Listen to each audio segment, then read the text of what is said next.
பொதுவாவே ஃபாரினர்ஸா இருக்கட்டும், இல்ல இந்தியால இருந்து ஃபாரினுக்கு போனவங்களா இருக்கட்டும், யாரா இருந்தாலும் இந்தியாவுக்கு வரும்போது நெறைய விதமான விஷயங்கள எக்ஸ்ப்ளோர் பண்ணணும் அப்படின்னு நெனச்சிட்டு இருப்பாங்க. அதுல இந்தியன் ஃபுட் தான் ஃபர்ஸ்ட் பிளேஸ்ல இருக்கும். ஏன்னா இந்தியன் ஃபுட் வந்து நம்ம இந்தியன்ஸ்க்கு மட்டும் இல்லாம, ஃபாரின்லயும் இந்தியன் ஃபுட்டுக்கு ஃபேன்ஸ் ஜாஸ்தி அப்படின்னே சொல்லலாம். ஸோ அதுல ஃபர்ஸ்ட் பிளேஸ்னா கண்டிப்பா பிரியாணி தான். ஸோ பிரியாணி எந்த அளவுக்கு இன்ட்ரெஸ்டிங்கான ஒரு ஃபுட்டோ, அந்த அளவுக்கு பிரியாணியோட ஹிஸ்டரியும் இன்ட்ரெஸ்டிங்கா தான் இருக்கும். ஸோ இந்த வீடியோல நம்ம பிரியாணியோட ஹிஸ்டரிய தான் நம்ம பார்க்க போறோம். ஸோ வீடியோவ ஸ்கிப் பண்ணாம பாருங்க. இந்த வீடியோ இன்ஃபர்மேட்டிவ் அண்ட் இன்ட்ரெஸ்டிங்காவும் இருக்க போகுது. அண்ட் நம்ம வீடியோவ ஃபர்ஸ்ட் டைம் பார்க்குறீங்களா? மறக்காம சப்ஸ்கிரைப் பண்ணிக்கோங்க. இப்போ வந்து யாராவது என்கிட்ட இந்தியாவோட நேஷனல் ஃபுட்டா எது இருக்கலாம் அப்படின்னு நீங்க ஒரு வார்த்தை கேட்டா போதும். நான் டெஃபினட்டா பிரியாணின்னு தான் சொல்லுவேன்.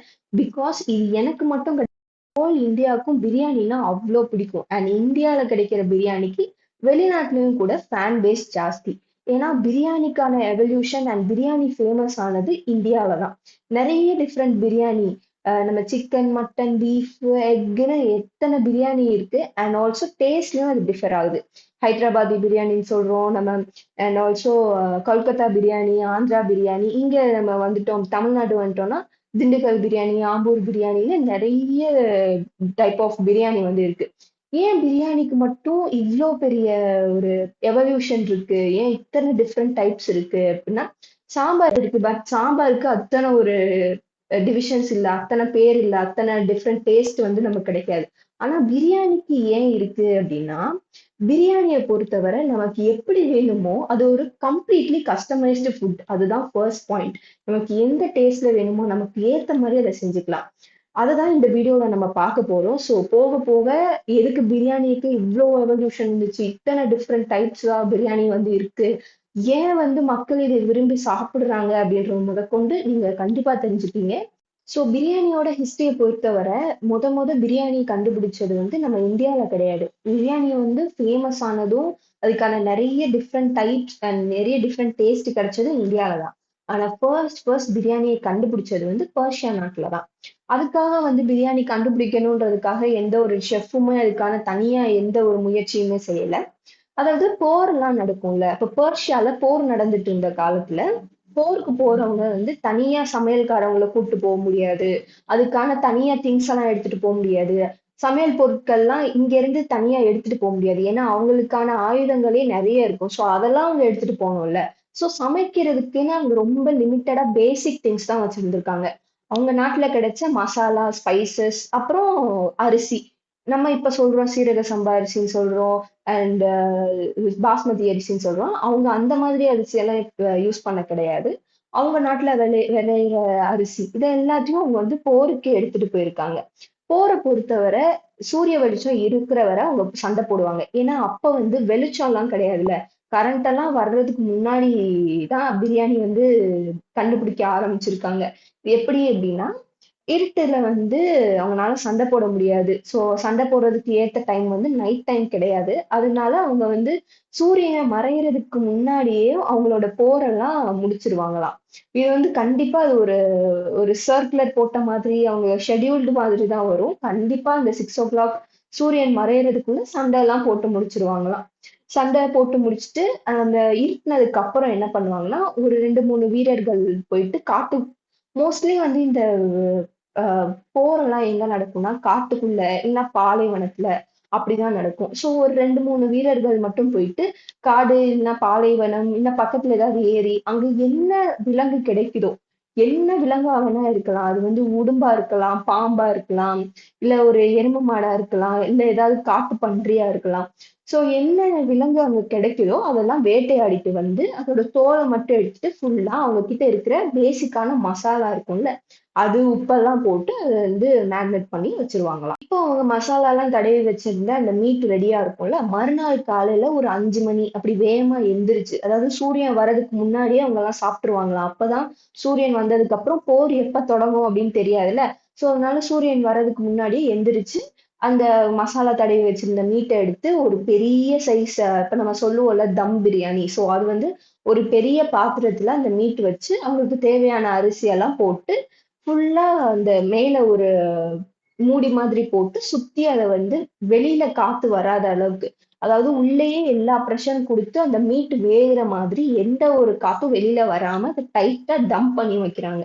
பர்ஷியால தம் அப்படின்ற ஒரு வார்த்தை கண்டுபிடிச்சது இங்கதான். தம் அப்படின்னா என்னன்னா, காத்து வெளியே வராம இருக்கிறது. நம்ம தம் கட்டி இருக்கோம் அப்படின்னு சொல்றோம்ல, சோ அதுதான் தம். ப்ரெஷர் வந்து வெளியில வராம இருக்கும். சோ அது மாதிரி தம் போட்டு அந்த பிரியாணியை வந்து வச்சிருக்காங்க. பிரியாணியை பொறுத்தவரை இது வந்து ஒரு அவசர உணவு தான். எவ்வளவு டைம் கம்மியா இருந்தாலும் டக்கு டக்குன்னு அவங்க கிட்ட என்ன இருக்கோ அந்த பொருளை வச்சு அவங்க வந்து அந்த டைம்ல அந்த ஃபுட்டை வந்து செஞ்சுட்டு இருந்திருக்காங்க. அண்ட் இது வந்து ஒரு இன்ஸ்டன்ட் எனர்ஜியும் தந்திருக்கு. போர்க்களத்துல இந்த வீரர்களுக்கு அவங்களுக்கு தேவையான எல்லா எனர்ஜியும் ரொம்ப எனர்ஜெட்டிக்கான ஒரு ஃபுட்டா வந்து இந்த உணவு. இதுக்கு வந்து அப்ப பேர்லாம் கிடையாது. நார்மலா அந்த ஸ்பாட்ல அவங்களுக்கு என்ன கிடைக்குதோ அதை வச்சு செய்யற ஒரு ஃபுட்டு தான். இதை வந்து ஒன் பாட் ரைஸ், ஊன் சோறுன்னு நிறைய பேர் வந்து அந்த டைம்ல இதுக்கு வந்து இருந்திருக்கு. என்னதான் இந்த ஃபுல் மீட்டை வச்சு அவங்க அவசரத்துல அதை குக் பண்ணியிருந்தாலும் கூட அது சரியா அவங்க வாஷ் பண்ணியிருக்க மாட்டாங்க. உள்ள எல்லாம் இன்னும் கொஞ்சம் இந்த ஸ்மெல் எல்லாம் இருக்கும்ல, சோ அதுக்காக அவங்க இந்த பட்டை, கிராம்பு இந்த மாதிரி அந்த ஸ்பைசஸ் எல்லாம் நம்ம போடுறோம்ல. இப்ப நம்ம ஏலக்காய் போடுறோம், பட்டை, கிராம்பு இதெல்லாம் போடுறோம். அப்ப அவங்க கிட்ட என்ன ஸ்பைஸ் அவங்க கிட்ட இருந்துச்சோ அதெல்லாம் அவங்க போட்டிருக்காங்க.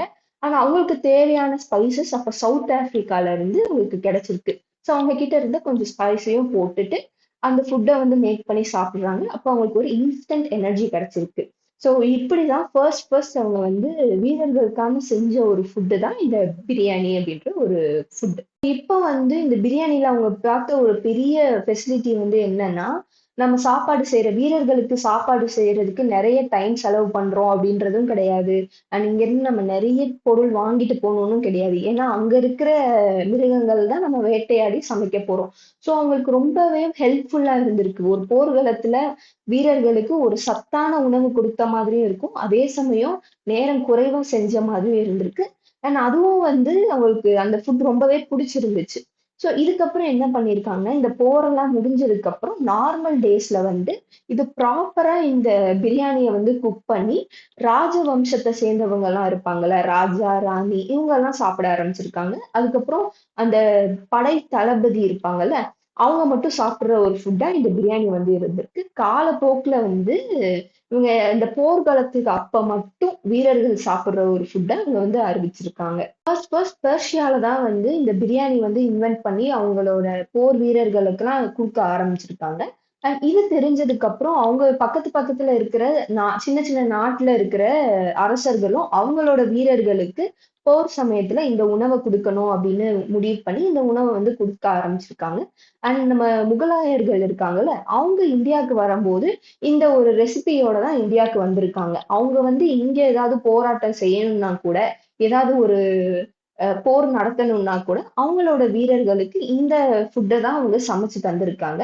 அண்ட் இந்தியால இது இன்ட்ரடியூஸ் ஆகி நிறைய வீரர்கள் இதை சாப்பிடுறதுக்கு காரணமா இருந்தாங்க.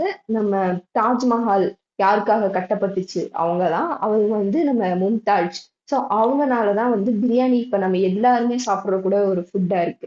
ஒரு நாள் நம்ம மும்தாஜ் என்ன பண்ணியிருக்காங்க அப்படின்னா, அவங்களோட வீரர்கள் எல்லாம் பாக்குறதுக்காக போயிருக்காங்க. சோ வீரர்கள் எல்லாம் பார்க்க போகும்போது அவங்க ரொம்ப ஒல்லியா, ரொம்ப சத்து குறைவா இருந்திருக்காங்க.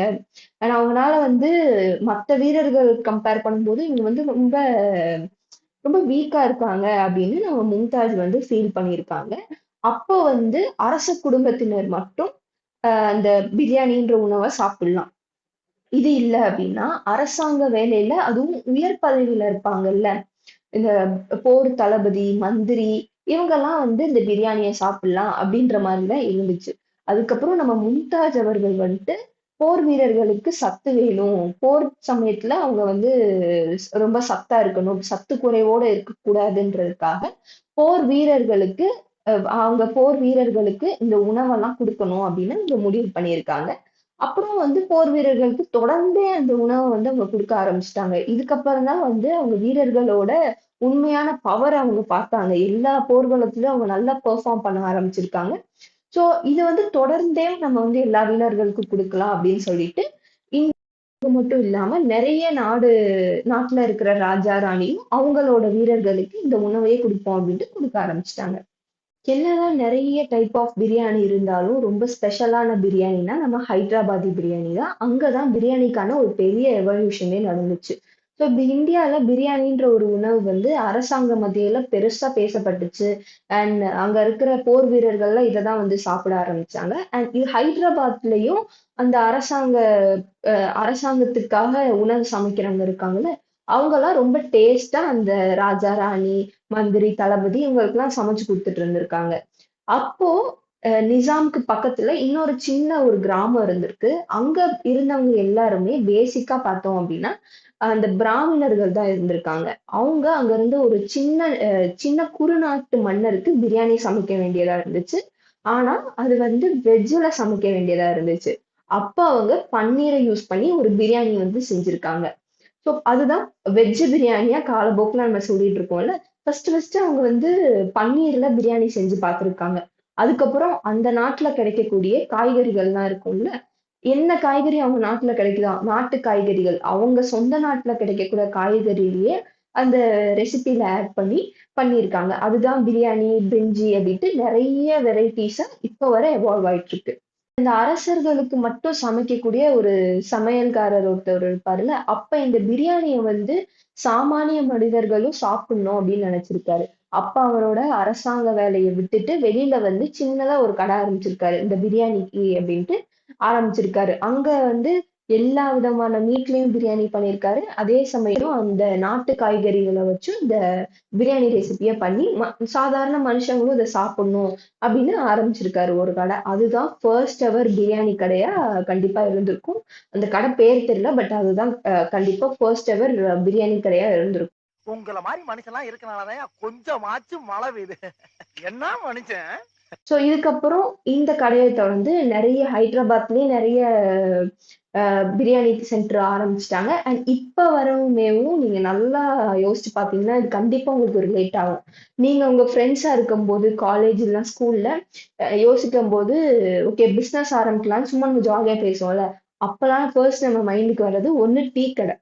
அப்புறம் இந்த டீ கடை இல்ல அப்படின்னா ஒரு சாட் இல்லைன்னா பிரியாணி கடை. இதுதான் கண்டிப்பா நமக்கு ஞாபகம் வரும். ஸோ இது மாதிரி சின்ன சின்ன பிரியாணி கடைகள் எல்லா இடத்துலயும் இருக்கும். அது எல்லா கடையுமே நல்லா ஓடிட்டு இருக்கு. ஏன்னா அந்த பிரியாணியோட ரிச்சான டேஸ்ட்.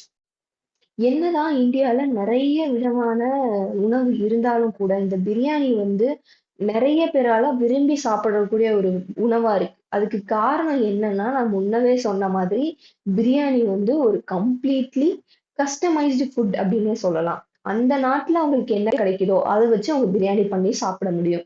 நாட்டு காய்கறிகளை வச்சு பிரியாணி பண்ணவங்களும் நம்ம பார்த்திருக்கோம். அதே மாதிரி டெய்ரி மில்க், அதாவது டைரி ஃபுட்டான பன்னீரை வச்சும் பிரியாணி பண்ணி என்ன இன்னைக்கு ரொம்ப ஜாம் ஆகுது.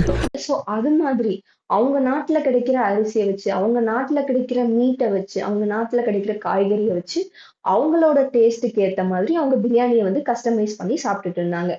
இந்த ஹைதராபாத்ல பாத்தீங்க அப்படின்னா இந்த ஹைதராபாத், தெலுங்கானா ஸோ இந்த ஏரியாலாம் அவங்க அதிகமா காரமா சாப்பிடுவாங்க. அப்போ அந்த மசாலா எல்லாம் கீழே வச்சுட்டு மேல பிளைன் ரைஸா இருக்கும், மிக்ஸ் பண்ணி சாப்பிடுற மாதிரி இருக்கும். ஸோ அந்த மாதிரி அந்தந்த நாட்டுக்கு ஏத்த மாதிரி அவங்களுக்கு ஏத்த மாதிரி கஸ்டமைஸ்டு ஃபுட்டா தான் இந்த பிரியாணி இருந்திருக்கு. இதனால மட்டும்தான் இத்தனை வருஷம் ஆகியும் பிரியாணிக்கு வந்து போட்டியா எந்த உணவாலையும் வரவே முடியல. அண்ட் பிரியாணி வந்து இன்னமும் அவ்வளோ ஃபேமஸ் ஆயிட்டு இருக்கு. ஏன் அப்படின்னா அதோட ரிச்சான டேஸ்ட் மட்டும் கிடையாது, அது வந்து ஒரு கஸ்டமைஸ்டு ஃபுட். ஸோ இந்த வீடியோ வந்து எண்ட் ஆக போகுது. ஸோ இந்த நேரத்துல வந்து நான் கவர்மெண்ட்டுக்கு சொல்லிக்கிற ஒரே விஷயம் இதுதான். தயவு செய்து இந்தியாவுக்கு வந்து ஏதாவது ஒரு இந்தியாவோட நேஷனல் ஃபுட்டா ஏதாவது அறிவிக்கிறதா இருந்தா தயவு செஞ்சு பிரியாணியை வந்து அறிவிங்க. எங்களுக்கு ரொம்ப ஹெல்ப்ஃபுல்லா இருக்கும். நாங்க வந்து இருக்கரம் கும்பி கேட்டுக்கிறோம். இந்தியா வந்து பிரியாணியை வந்து இந்தியாவோட நேஷனல் ஃபுட் ஆக்கிருங்க ப்ளீஸ். எல்லாம் ஒன்னால வலிக்கலையே. ஸோ அவ்வளோதான், வீடியோ வந்து எண்ட் ஆக போகுது. அண்ட் இந்த வீடியோ உங்களுக்கு பிடிச்சிருக்கு அப்படின்னா, பிரியாணி உங்களுக்கு பிடிக்கும் அப்படின்னா மறக்காம இந்த வீடியோவை லைக் பண்ணுங்க. அண்ட் உங்க ஃப்ரெண்ட்ஸ் அண்ட் ஃபேமிலி யார் யாருக்கெல்லாம் பிரியாணி ரொம்ப பிடிக்குமோ, இந்த மாதிரி யாருக்கெல்லாம் பிரியாணி ரொம்ப பிடிக்குமோ அவங்களாம் இந்த வீடியோவை ஷேர் பண்ணுங்க. அண்ட் நெக்ஸ்ட் என்ன வீடியோ போடலாம் அப்படின்றத மறக்காம கமெண்ட் பண்ணிட்டு போங்க. So until then, tata, bye by.